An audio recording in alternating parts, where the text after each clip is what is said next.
Welcome to another new exciting episode of The Yard 2016, Memorial Day weekend. Summer is upon us, so I thought I'd kick these up, start them up again, and some of you have been asking about them, so let's give it a try.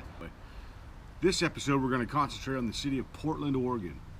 Now, I'm no expert in Portland, Oregon. I've been there twice. My son moved up there about a year and a half ago, and Lynn and I have been up there 2 times and love it. It is a great, fun town.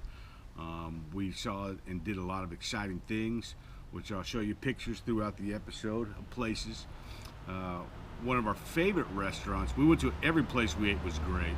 I went to the Thirsty Lion, went to the Selwood Public House. The best place we ate though was a place called Lardo, and I think that's over in what they call the Hawthorne district. I could be wrong, but man, that was the best sandwich and french fries I've ever had in my life. The one thing about Portland is the food is fantastic. The people, well, 2 things, I guess several things. Food's fantastic. The people, super nice. Even the homeless people were nice. It kind of reminded me downtown of a mini, cleaner version of San Francisco, but with nicer people. San Francisco can be, the homeless people can be a little hostile there if you don't give them what you want. So what we did one night when we were there is we went to this thing called the Saturday Night Portland Market. And it's over there in the area, I think, like I said, I'm not an expert, I think over there in the Hawthorne district on the east side of the river. Portland's kind of broke up in all these little neighborhoods, it feels like. We went to this night market, it's like a night swap meet, and it had food trucks, which you would imagine, and it also catered a lot to the drinking community. There's lots of different beers and whiskeys and just all kinds of crafts from people. It was really pretty neat. If you're in Portland on a Saturday night in the summer, I really highly recommend you go check it out. Free to get in too. You just wait in line, get your stamp for your so you can drink beer, and free to get in. We had a great time. Packed. The place was packed. One of the booths that we went by had this thing called the Whiskey Elements. Now, that's this thing right here. Hopefully you can see that. What this claims to do is make whiskey and bourbon better. It's a piece of oak, charred oak, that you stick into the bottle and let it kind of age it for up to 3 days. They recommend 1 day, it'll make you, they say 1 day your whiskey will be a lot better, 2 days it'll be even better, and the 3rd day, fantastic. They also say you can stick it in wine for up to 5 minutes. If you go more than 5 minutes, they say it'll ruin it.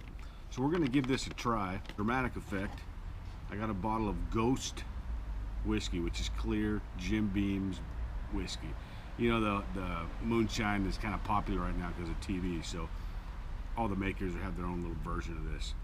Jim Beam, decent, not the best. So what we're gonna do is gonna pour a little in here so it's like it is, and then we're gonna put our stick, our whiskey element, in the bottle, and we're gonna let it age and see the difference of it. So with that being said, let's see how this puppy opens up. Sticks, charred oak with laser. They used a laser tool to cut out, I guess to get you more flavor. I don't know the reason of it, but there's 2 in a package. So let's, and they're good for 1 or 2 times, they say. First thing we're going to do is just have a shot of the Ghost whiskey as it is, just to make sure it's okay. Like I used to always tell my kids, I want to try their food, make sure it's not poison.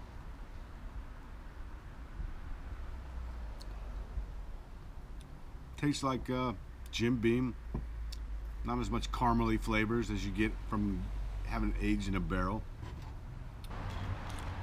First of all, what we're going to do though, after we've had our shot, so second, we're going to save a little in this mason jar so we can see the difference after it's been aged with our stick. So we'll break that out after the little aging process, which we're gonna go 24 hours and see what that does. So what they say to do is you take this little stick, you see the char on it, and the little laser cuts, it's oak. We're gonna stick it in the bottle, like so. And then magic is supposed to happen. So we'll see. We'll come back in 24 hours and take a look and see what it's done. Here we are 24 hours later after we stuck our Whiskey Elements oak stick into our Ghost Jim Beam. Now if you remember, kids, Ghost Jim Beam is a clear distilled liquor. So with this stick that we put in yesterday, 24 hours ago, look at the color change. From clear to almost looking like iced tea now. Now here's my favorite, Jack Daniels. Obviously it's not that dark yet. We're gonna go ahead and give it a taste, and then we're gonna come back tomorrow, Memorial Day, and see if it even gets better like they say. If you see the back here, 24 hours, 48 hours, 72 hours. So right now we're at 24 hours, and it's supposed to be smooth with more flavor. One thing I'd like to talk about Portland that we went to is we hit the Japanese gardens. It's a cool garden, I guess, if you're into gardens, cool stuff. It was $10 to get in. If it was free, or like $3, or even $5, I'd say, okay, cool, go, check it out. $10, I don't know, wasn't that impressive. When right in the same parking lot, they have a big rose garden that's free. I thought that was more impressive than the actual Japanese garden. So take that for what it is. If you're into Japanese stuff, maybe it's worth the $10 to you, I don't know. I wasn't that impressed. So there you go. Anyway, that's another part of Portland that we were talking about. So here we go with this, our Jim Beam Ghost Whiskey, 24 hours in. Color change, not a lot, but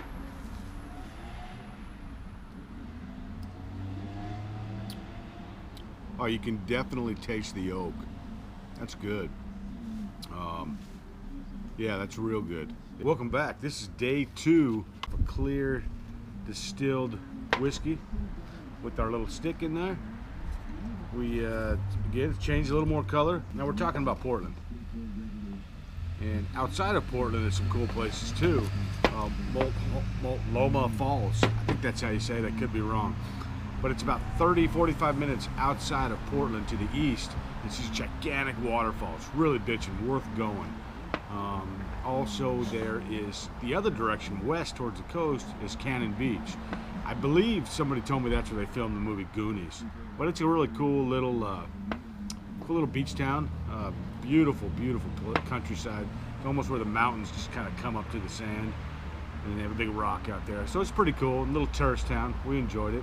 And that was about 80 miles outside of Portland, just due east. So we did a day trip for that. Cool drive, beautiful drive getting there. So here we go. See the color? Wow, really good, really smoky, great flavor. It really did enrich the flavor of this Jim Beam Ghost. Welcome back. By the magic of YouTube and the GoPro, we're on day 3. Instantly, poof, here we are. Compared to the original. Smells good. Wow, big difference. Big difference. And maybe something this might be good at is if you made your own moonshine, where you don't have really any flavor because it's a clear distilled alcohol. It's a distilled spirit, as you say, and it becomes bourbon by aging in the barrels. So if you bought one of these sticks and you had your distilled spirit, this might be the way to go. This would be a good place to get it. Just to dress up your bourbon or your whiskey. Just get better bourbon or whiskey. Be cheaper. You know, there's some good ones out there. I got a bunch of them. I love them all.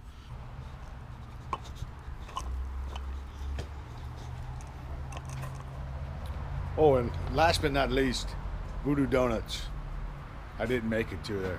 We walked by it a couple times, and line was a mile long, and no donut on the face of this earth. It's gonna make me wait in line for an hour. So I didn't hit that.